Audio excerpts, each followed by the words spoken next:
नाशिकच्या तपोवनातील वृक्षतोडीच्या निर्णयावर मनसे अध्यक्ष राज ठाकरेंनी फेसबुक पोस्ट करत जोरदार निशाणा साधला। साधूंच्या नावाखाली जमीन सपाट करून उद्योगपतींच्या घशात घालण्याचा डाव असल्याचं म्हणत राज्य सरकारने जोरदार हल्लाबोल केला।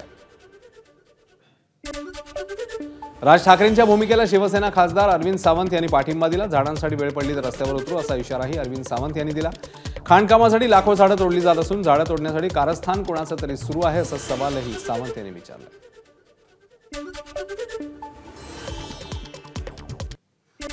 उद्धवजी जे म्हणतात आणि आज राजसाहेब ठाकरेंनी जे ट्विट केले ते 100% खरं आहे।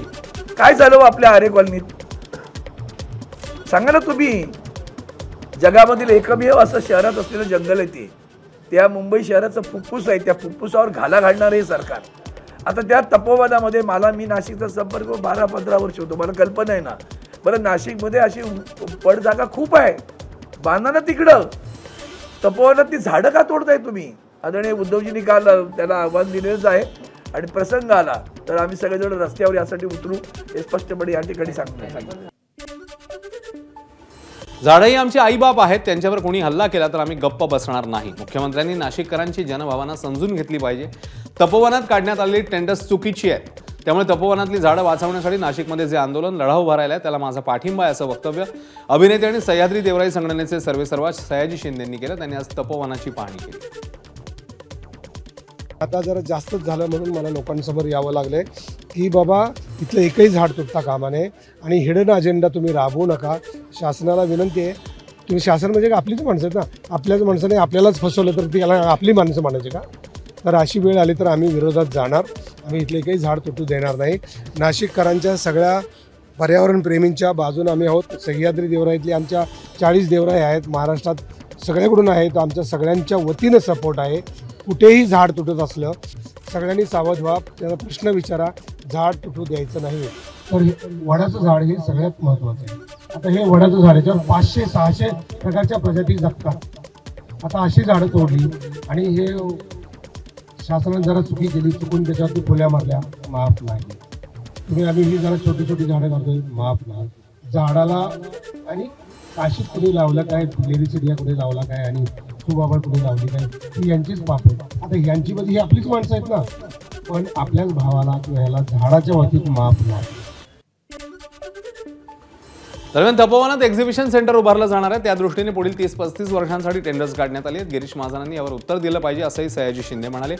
महाजनांशी वैयक्तिक दुश्मनी नाही, दुश्मनी झाली तरी त्याने मला फरक पडत नाही असंही सयाजी शिंदे म्हणाले।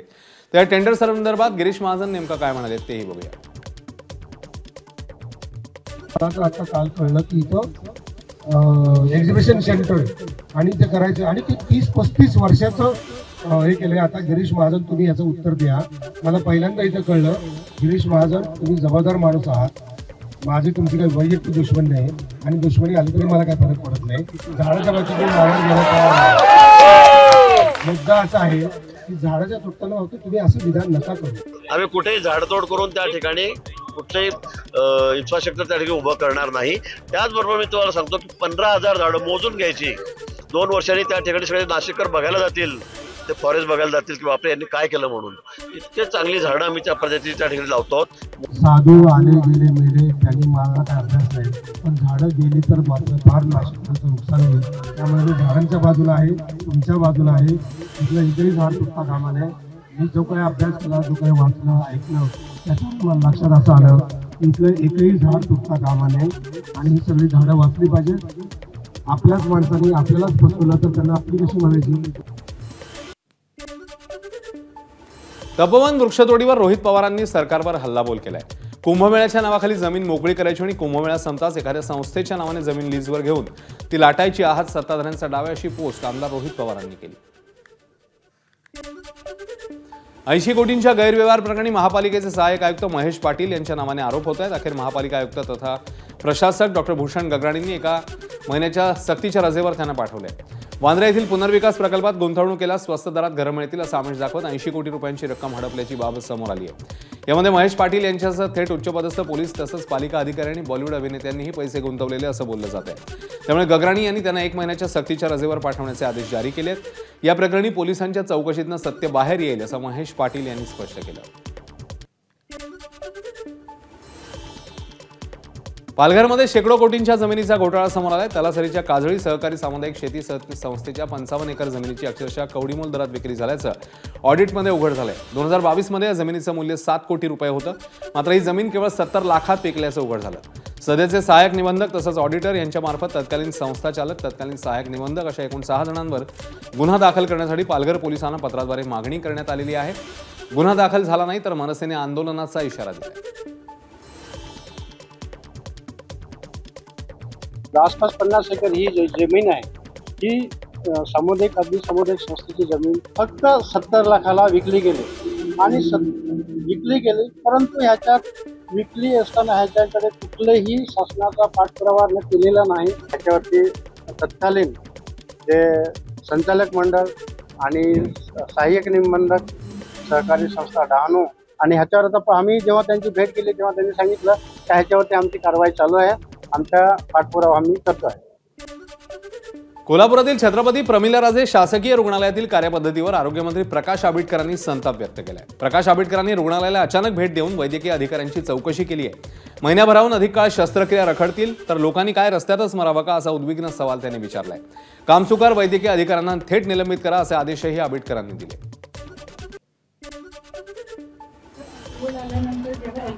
अरे किती दिवस झाले त्याला,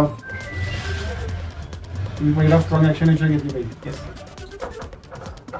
पण अधिकाऱ्यांना अशा पद्धतीने बसायचं अशा ठिकाणी आचार त्यांचा चार्ज काढून घ्यायला तुम्ही पद्धत आहे काय? महिनाभर तुम्ही काम करायला लावून देता, लोक काय मरतील का रस्त्यावर? शिर्डीत साईबाबांच्या प्रसादाबाबत सुजय विखेंनी पुन्हा एकदा वादग्रस्त वक्तव्य केलंय। लापशी आणि घुगऱ्या म्हणजे प्रसाद असतो, पोळी भात वरण मिठाई हे जेवण आहे, प्रसाद नाही असं वक्तव्य सुजय विखेंनी केलं। पालिका प्रचार सभेदरम्यान ते बोलत होते। यापूर्वी देखील साई संस्थांचं प्रसादालय आणि भिकाऱ्यांबाबत सुजय विखेंनी वादग्रस्त वक्तव्य केलं होतं। हॉटेल व्यवसाय चालण्यासाठी मी आवाज उठवला की प्रसादालय बंद करा। फार अख्ख्या जगामध्ये माझ्यावर टीका झाली, म्हणजे हा प्रसाद आहे। अरे प्रसाद काय असतो? प्रसाद घुगरी आणि लापशी असतो। हा कुठला प्रसाद? ज्याच्यामध्ये पोळी पण आहे, भात पण आहे, मिठाई पण आहे, वरण पण आहे, डाळ पण आहे, हे जेवण झालं, हा प्रसाद नाहीये। बीडच्या मसाजोगचे सरपंच संतोष देशमुखांचा आज तिथीप्रमाणे वर्षश्राद्ध आहे। वर्षश्राद्धानिमित्ताने मसाजोग येथे कीर्तनाचं आयोजन करण्यात आलंय। तर आरोपींना कठोर शिक्षा व्हायला पाहिजे अशी मागणी संतोष देशमुख यांचे बंधू धनंजय देशमुख यांनी केलेली आहे।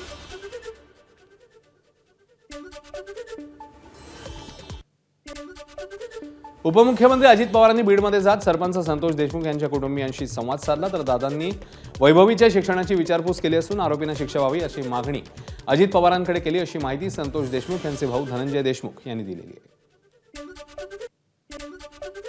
वैभवीला विचारत होते कॉलेजचं किंवा कॉलेजविषयी, ताईंनी देखील दादांना काही माहिती दिलेली असेल। भेट झाल्यानंतर वैभवी सध्या कॉलेजला आहे, MGMला MBBSसाठी, आणि त्या संदर्भात थोडं कौटुंबिक बोलत होते वैभवीला। अशा प्रकारे जास्त काही चर्चा झाली नाही। तर संतोष देशमुखांना आदरांजली वाहण्यासाठी मनोज जरांगे मसाजोगमध्ये गेले होते। यावेळी त्यांनी अजूनही हत्ये प्रकरणातल्या सर्व आरोपींना अटक झालेली नाही असं म्हटलंय। आरोप असलेल्या व्यक्तीला अजित पवार सांभाळत असल्याचं सांगत त्यांनी पुन्हा एकदा धनंजय मुंडेंवर टीका केली आहे। आरोपींना धनंजय मुंडे वाचवतायत असा आरोपही त्यांनी केलाय। आरोपींना फाशी होत नाही तोपर्यंत शांत बसणार नाही असा इशाराही मनोज जरांगे यांनी दिला। फक्त माझं एक सांग नाही का पळेतल्याला एवढंच सांग नाही, बघ तुला बदल करून घ्यायचा असला तर ये, प्रसंग घ्यायचा नको घेऊ, पण एक सांग नाही तुला आणखीन तरी शहाणा होय। आणि तुझी जी बुळबुळ आहे ना थोडी, त्याच्यामुळं वाईट दिवस येईल असं वागू नको आणि त्यांना वागायचं बंद कर। जर का देशमुख कुटुंबाला धमक्या यायला लागल्या, खरं सांगतो तुला, आम्ही सहन करतो, तो सहन करतो।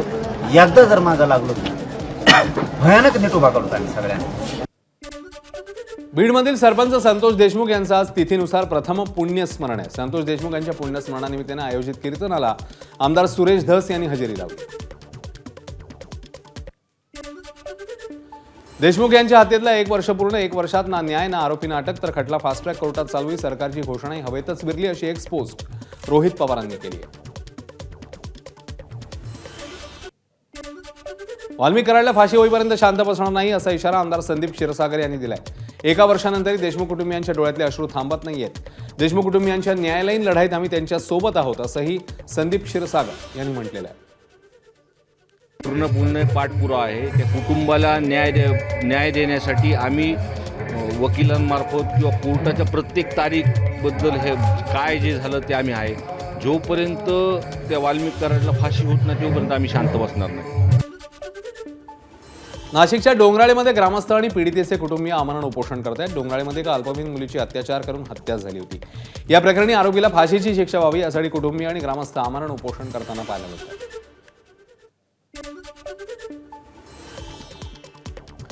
तेलंगणाहून जळगावला लग्नासाठी निघालेलं दाम्पत्य बेपत्ता झाल्याची घटना घडली होती. 24 तासांच्या शोध मोहिमेनंतर वडनेर भोलजीजवळ एका बंद पडलेल्या विहिरीत पोलिसांना त्यांची कार आढळली. कारमध्ये दोघांचेही मृतदेह सापडल्यानं खळबळ उडाली आहे. पद्मसिंह पाटील आणि नम्रता पाटील असं मृत पती पत्नीचं नाव आहे. हा अपघात आहे की घातपात याचा तपास पोलीस करतात. यवतमाळमधील निम्न पैनगंगा धरण विरोधी समिती आक्रमक झाली आहे. पोलीस आणि धरण विरोधी संघर्ष समितीच्या पदाधिकाऱ्यांमध्ये शाब्दिक बाचाबाची झाली. खडकातांडा येथे धरण विरोधी संघर्ष समितीच्या पदाधिकाऱ्यांना पोलिसांनी रोखलं. यावेळी आंदोलकांकडून तुफान दगडफेक झाली. जोपर्यंत न्यायालयाचा निकाल लागत नाही तोपर्यंत काम करू देणार नाही असा पवित्रा धरण विरोधी संघर्ष समिती पदाधिकाऱ्यांनी घेतलाय. त्यामुळे आता पोलीस आणि धरण विरोधी संघर्ष समिती वाद पेटण्याचीच शक्यता आहे. संभाजीनगरमध्ये तोतया आयएस कल्पना भागवत प्रकरणी महत्त्वाची अटक झाली आहे. कल्पना भागवतचा मित्र आणि अफगाणी नागरिक अशरफ खलील याला दिल्लीतनं अटक झाली आहे. स्वतःला केंद्रीय गृहमंत्र्यांचा ओएसडी म्हणून तो खुलेआम फिरत होता. छत्रपती संभाजीनगरच्या पोलिसांनी कारवाई केली आहे. दोघांच्या अटकेनंतर या प्रकरणात आणखी धक्कादायक माहिती समोर येण्याची शक्यता आहे. मुंबई पुणे एक्सप्रेसवेवर एका कारने पेट घेतला होता. कारला अचानक आग लागल्यानं काही काळ वाहतूक विस्कळीत झाली. अग्निशमनने आग आटोक्यात आणत मोठी दुर्घटना टळली. A320 विमानांबाबत एअरबस कंपनीकडून अलर्ट देण्यात आलाय. A320 विमानांमध्ये सोलर रेडिएशनचा धोका असल्याचं एअरबस कंपनीकडून सांगण्यात आलंय. सोलर रेडिएशनमुळे फ्लाईट कंट्रोल डेटा करप्ट होण्याचा धोका आहे. यामुळे इंडिगो, एअर इंडिया, स्पाइसजेटच्या उड्डाणांवर परिणाम होण्याची शक्यता आहे. सॉफ्टवेअर अपडेट होईपर्यंत उड्डाणं रखडण्याची शक्यता आहे. त्यामुळे विमान कंपन्यांकडून प्रवाशांसाठी ॲडवायझरी जारी करण्यात आली आहे. विमानतळावर पोहोचण्याआधी आपल्या फ्लाईटची माहिती घ्यावी असं आवाहनही करण्यात आलं. एअरबस A320 विमानांमध्ये फ्लाईट कंट्रोल सिस्टीममध्ये बिघाड झाल्यामुळे आता एक गंभीर गोष्ट समोर आली आहे. यामुळे जगभरातील 6000 फ्लाईट तर भारतामध्ये 300हून अधिक फ्लाईट या विस्कळीत झाल्या आहेत. यामध्ये आता किमान 2 ते 3 दिवस संपूर्ण प्रक्रिया ही सॉफ्टवेअर अपडेटची या विमानांमध्ये पार पडणार आहे. त्यानंतर ही विमानसेवा पुन्हा एकदा सुरू होणार आहे. यामध्ये आपण बघू शकतो की मोठ्या प्रमाणावरती भारतामध्ये किंवा देशामध्ये या विमानांचा वापर केला जातो. पण कुठेतरी सुरक्षेशी निगडीत ही गंभीर बाब समोर आल्यामुळे आता या विमानांमध्ये सॉफ्टवेअर अपडेट करायला लागणार आहे. त्यामुळे एकंदरीत आता किती दिवस लागतो हे बघणं महत्त्वाचं राहील. पण 2 ते 3 दिवसचा कालावधी हा एकंदरीत लागणार आहे असं सांगण्यात येत आहे. कॅमेरामन आसिफसह ईशान देशमुख, ABP माझा, मुंबई.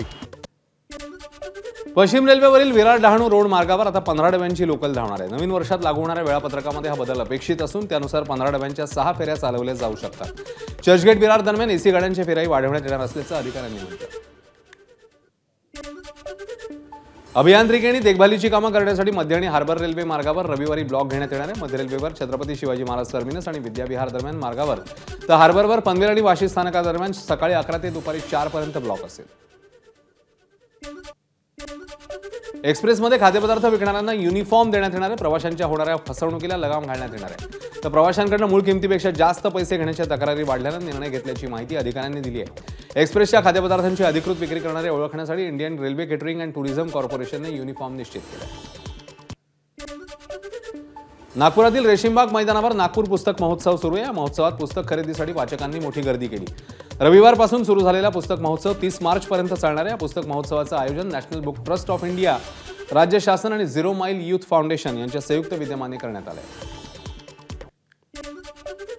डोंबिवलीच्या गणेशनगर परिसरात भीषण पाणी टंचाईची समस्या आहे. नागरिकांनी वारंवार तक्रार करूनही पालिका अधिकारी दुर्लक्ष करतायत असा आरोप नागरिकांनी केला आहे. एवढंच नव्हे तर पैसे घेऊन एका इमारतीला पाईपलाईनमधून टॅब मारून दिल्याचा आरोपही नागरिकांनी केला. त्यामुळे इथल्या संतप्त महिला आता रस्त्यावर उतरल्या. पाणी टंचाईची समस्या दूर करावी या मागणीसाठी संतप्त महिला आग्रही आहेत. आमचा आरोप असा आहे, आम्ही आज KDMC मध्ये वारंवार तक्रार करत आहे, पत्रव्यवहार करत आहे. KDMC अधिकाऱ्यांना वारंवार विचारतोय की आम्हाला पाण्याचा प्रश्न आमचा कधी सुटणार. आज आम्ही 30 ते 35 वर्ष या गणेशनगर परिसरामध्ये राहतो. पण आज या KDMC अधिकाऱ्यांनी आमच्या परिसरामध्ये भांडणं लावायची कामं केलेली आहेत. पुणे जिल्ह्याच्या उत्तर भागात प्रचारावर बिबट्याच्या भीतीचं सावट आहे. अंधार पडल्यावर प्रचारांना सभांना यायला कार्यकर्ते घाबरत आहेत. जीव महत्त्वाचा असल्यानं मतदारही घर सोडायला तयार नाहीयेत. बिबट क्षेत्रात कार्यकर्तेही यायला तयार नाहीत, पण ही बाब उमेदवारांची आणि स्थानिक नेत्यांची धाकधूक वाढवते. अशा प्रसंगी भर उन्हात शेतात राहणाऱ्या मतदारांपर्यंत पोहोचण्याची वेळ उमेदवारांवर आली. तर अजित पवार आणि एकनाथ शिंदेंना गर्दी हवी असल्यानं दिवसा सभा घ्यावी लागली. दिग्गज नेत्यांनाही प्रचारात बिबटमुक्त परिसर करण्यासाठी सर्वतोपरी आश्वासन दिलेलं आहे. पण बिबट्या स्थलांतर करणार, नरभक्षक बिबट्या ठार करणार आणि नसबंदी करणाऱ्या आश्वासनाची प्रभावी अंमलबजावणी मात्र झालेली नाही. त्यामुळे निवडणुकांच्या प्रचारावर बिबट्याचं सावट कसं आहे हे धक्कादायक वास्तव एबीपी माझाने आता समोर आणलं. नाही, दिवस खरं तर कमी राहिलेत, पण इथं विरोधकांची भीती नाही वाटत, पण बिबट्याची भीती वाटते. सर्वसामान्य नागरिकही बिबट्याच्या भीतीने, कारण जे मागे काही दिवसाचे हल्ले झालेत त्यामुळे सर्वसामान्य नागरिकही 6-6:30 नंतर अंधारानंतर कुणी बाहेर दिसत नाही. त्यामुळे प्रचार ऑटोमॅटिकली आटोपता घ्यावा लागतो. दिवसा लोक बाहेर असतात आणि रात्रीचं बिबट्याच्या भीतीने लोक घरात दार बंद करून बसतात. म्हणजे अंधार पडायच्या आधी तुम्हाला मतदारांपर्यंत पोहोचण्याचं आव्हान आहे. हो, नक्कीच. कारण सर्वांना भीती खूप आहे. त्याच्यामुळं आम्हाला दिवस फार कमी राहिलेत आणि मतदार राजा हा नेहमी बिबट्याच्या भीतीने 6च्या आत घरात आहे. त्याच्यामुळे आम्हाला प्रचार हा आटोपता घ्यावा लागतोय. पुण्याच्या खेड तालुक्यातील निमगावात असणाऱ्या माळरानावर बिबट्याने कुत्र्याची शिकार केली आहे. बिबट्याच्या शिकारीचा थरार कॅमेऱ्यामध्ये चित्रित झालाय. निमगाव रेटवडी परिसरात बिबट्याने 3 चिमुकल्या मुलांवर हल्ला केलेला. याच परिसरात बिबट्याने कुत्र्यावर हल्ला केला. त्यामुळे बिबट्याचा बंदोबस्त करावा अशी मागणी ग्रामस्थांनी केली. गुहागरमधील शृंगारतळीतल्या बाजारपेठेलगत असणाऱ्या वस्तीमध्ये भला मोठा गवा रेडा मुक्तपणे संचार करताना दिसला. यामुळे स्थानिकांमध्ये भीतीचं वातावरण आहे. महामार्गाच्या लगत असलेल्या घराच्या परिसरात महाकाय गवा निवांतपणे फिरताना दिसल्यानं नागरिकांमध्ये भीतीचं वातावरण पसरलं. वन विभागाने तातडीने लक्ष घालावं अशी मागणी स्थानिक रहिवासी करतात. नाशिकच्या मालेगावात शेतकऱ्यांनी मुंबई आग्रा महामार्ग रोखला होता. मका आणि कांद्याचे दर कोसळले, त्यामुळे शेतकरी आक्रमक झाल्याचं पाहायला मिळालं. दर घसरल्यानं शेतकऱ्यांवर आर्थिक संकट आले आणि शासनाने मका खरेदी आणि कांद्याला हमीभाव देण्याची मागणी आता शेतकऱ्यांनी केली आहे. दिल्ली बॉम्बस्फोटानंतर दहशतवादी मॉडेलचा तपास सुरू आहे. फरीदाबादच्या अल फलाह विद्यापीठातील दहशतवादी डॉक्टर शाहीनच्या फ्लॅटमधील लॉकरची एनआयएकडनं झाडाझडती घेण्यात आली. रोख रक्कम, सोनं आणि परदेशी चलन जप्त करण्यात आले. दिल्ली स्फोट प्रकरणातील दहशतवादी डॉक्टर शाहीनच्या कपाटात 18 लाख रुपये सापडले. तर 25 सप्टेंबरला दहशतवादी शाहीनने ब्रेझा कारची खरेदी केल्याची माहिती आता समोर येते. केरळच्या इडुक्कीमध्ये 150 फूट उंचीवर अडकला स्काय डायनिंग सेटअप. सुदैवाने जीवितहानी नाही. 2 तासाहून अधिक काळ पर्यटक अडकलेले. क्रेनमध्ये बिघाड झाल्यानं सेटअप अडकल्याचं सांगितलं जात आहे. उत्तर प्रदेशच्या बुलंदशहरमधील 17 वर्षीय आदित्य कुमारने तयार केला सोफी नावाचा AI शिक्षक रोबो. अत्याधुनिक रोबो विद्यार्थ्यांना विषयानुसार शिकवतो. ग्रामीण भागातल्या एका विद्यार्थ्याने विकसित केलेल्या नव्या तंत्रज्ञानाचं देशभरात कौतुक. जपानमध्ये तंत्रज्ञानाचा आविष्कार, चक्क मानवी वॉशिंग मशीनची निर्मिती. मशीन विकत घेण्यासाठी नागरिकांची गर्दी. मशीनचा अनोखा व्हिडिओ समोर. इम्रान खान विरोधात पाकिस्तानात प्रचंड गदारोळ झाला. लाहोर ते रावळपिंडीपर्यंत PTI कार्यकर्त्यांची निदर्शनं. इम्रानच्या बहिणीच्या शहबाज सरकार विरुद्ध मोर्चा काढण्यात आला. तर अदियाला तुरुंग अधीक्षकांविरोधात अवमान याचिकाही दाखल. बंगालच्या उपसागरात निर्माण झालेल्या चक्रीवादळानं आणि मुसळधार पावसाने श्रीलंकेत मोठं नुकसान. वादळ आणि पुरामुळे 80 जणांचा मृत्यू. वादळाचा तामिळनाडू राज्यालाही फटका. तामिळनाडूमध्ये हवामानात बदल. इंडोनेशियामध्ये पूर आणि भूस्खलनामुळे 180 लोकांचा मृत्यू. 120 लोक अजूनही बेपत्ता. 5000हून अधिक लोकांना वाचवण्यात यश. मात्र पुढील काही दिवस इंडोनेशियात मुसळधार पावसाची शक्यता. त्यामुळे नागरिकांना सतर्कतेच्या सूचना. आरक्षणाची 50% मर्यादेमुळे नागपूर महानगरपालिकेत 7 जागा आणि नागपूर जिल्हा परिषदेत 5 जागा कमी होणार आहेत. नागपूर महापालिकेत 151 जागा आहेत. 50% आरक्षित म्हणजे 75 जागा आरक्षित होणार. त्यात ओबीसींसाठी 40, अनुसूचित जातींसाठी 13 आणि जमातींसाठी 12 आरक्षित होतील. तर नागपूर जिल्हा परिषदेत 57 जागा आहेत. तिथे ओबीसींना 15 जागा मिळणार आहेत. अहिल्यानगर जिल्ह्यातील संगमनेर नगर परिषद निवडणुकीत थोरात तांबे यांची प्रतिष्ठा पणाला लागली आहे.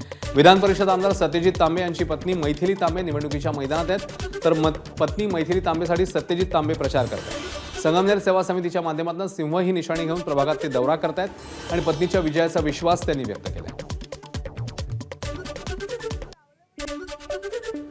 स्वच्छता असेल, झाडं लावणं असेल, वृक्ष संवर्धन, माझी वसुंधरा सारख्या योजनांचे 27 कोटीपेक्षा जास्तचे बक्षिसं मागच्या 10 वर्षात नगरपालिकेला मिळालेले आहेत आणि म्हणून मोठ्या प्रमाणावर काम मागच्या काळामध्ये झालेलं आहे आणि त्याच कामाच्या शिदोरीवर खऱ्या अर्थाने ही निवडणूक आम्ही लढवतोय आणि पुढचं विजन घेऊन संगमनेर 2.0 संगमनेर भविष्यात कसं असणार आहे, अजून चांगल्या पद्धतीने कसं काम करायचंय हे सगळा अजेंडा घेऊन आम्ही निवडणूक लढतोय. भंडारा नगर परिषद निवडणुकीत एकाच प्रभागात पती आणि पत्नी निवडणुकीच्या मैदानात आहेत. अजित पवारांच्या राष्ट्रवादीकडनं पती अरुण भेदे आणि त्यांची पत्नी अपर्णा भेदे यांना तिकीट देण्यात आले. दोघंही पती पत्नी एकमेकांसोबत नगराध्यक्षपदाच्या सुषमा साखरकर यांच्यासाठी मतमागात प्रचार करतायत. पती पत्नी एकाच प्रभागातनं निवडणुकीच्या रिंगणात उतरल्यानं चर्चेचा विषय ठरला.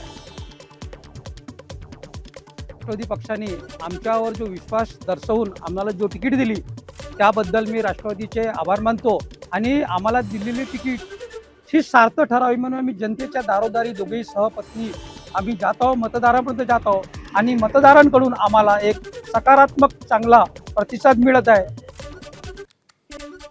योग्य आणि मनाला पटणाऱ्या उमेदवारांचाच प्रचार करणार असल्याची घोषणा माजी गृहमंत्री आणि शरद पवारांचे राष्ट्रवादीचे नेते अनिल देशमुखांचा मुलगा सलील देशमुखांनी केली. सलील देशमुखांचा निवडक प्रचार सध्या चर्चेचा विषय ठरतोय. स्वतःच्याच मतदारसंघात शेकापच्या उमेदवाराचा प्रचार करायला त्यांनी नकार दिलाय. शेकापचा उमेदवार अयोग्य, बळजबरीने डोक्यावर बसवलाय अशी टीका त्यांनी केली. केवळ खऱ्या सहकाऱ्यांचाच प्रचार करू असंही त्यांनी जाहीर केलं. जे खरोखर आपल्याला साथ देणारे लोक आहे किंवा जे खरंच योग्य उमेदवार आहे, जे जबरदस्ती डोक्यावर आलेले नाही किंवा दुसऱ्या बळजबरीने आमच्याकडे युती करून अशा पद्धतीने आले नाही, या लोकांचा मी प्रचार करणार नाही. मी तुम्हाला सांगितलं, जो उमेदवार मला योग्य वाटेल, जो मला वाटेल की त्या ठिकाणी या नगरीसाठी पैसे खेचून आणू शकतो, या लोकांच्या नगरीची सेवा करू शकतो, त्यांनाच मी त्या ठिकाणी समर्थन व मदत करेन. अहिल्यानगर जिल्ह्यातील जामखेड नगर परिषद निवडणुकीत चौरंगी लढत पाहायला मिळते. अजित पवारांच्या राष्ट्रवादीने नगराध्यक्षपदासह 11 जणांना उमेदवारी दिली आहे. त्यांच्यासमोर महायुतीतील भाजप आणि शिवसेनेचं आव्हान आहे. दरम्यान आमदार रोहित पवार आणि विधान परिषद सभापती राम शिंदे यांच्या राजकीय वादामुळे जामखेडचा विकास खुंटल्याचं राष्ट्रवादी अजित पवार पक्षाच्या युवती प्रदेशाध्यक्ष संध्या सोनवणे यांनी म्हटलेलं आहे. मी फक्त आणि फक्त विकास या मुद्द्यावरती ही निवडणूक लढत आहोत. ही निवडणूक ही कार्यकर्त्यांची निवडणूक असल्यामुळे आम्ही प्रत्येक घरात जाऊन आमच्या उमेदवाराला निवडून दिल्यानंतर आम्ही या जामखेडचा कायापालट केल्याशिवाय राहणार नाही, याच विश्वासाने आम्ही प्रत्येक उमेदवारापर्यंत पोहोचण्याचा प्रयत्न करत आहोत. रिस्पॉन्स खूप पॉझिटिव्ह आहे आणि महिलांचे प्रश्न फक्त एकच आहेत की रस्ते, लाईट्स, पाणी आणि स्वच्छता या मुद्द्यांवर सगळ्या बोलतात. जेव्हा आम्ही एका घरात जातो तेव्हा तिथे आम्हाला वाटतं की आता 2 मिनिटं थांबावं आणि पुढे जावं, परंतु त्या महिलांचे इतके प्रश्न असतात की ते आम्हाला 5 ते 6 मिनिटं तिथे जातात आमचे.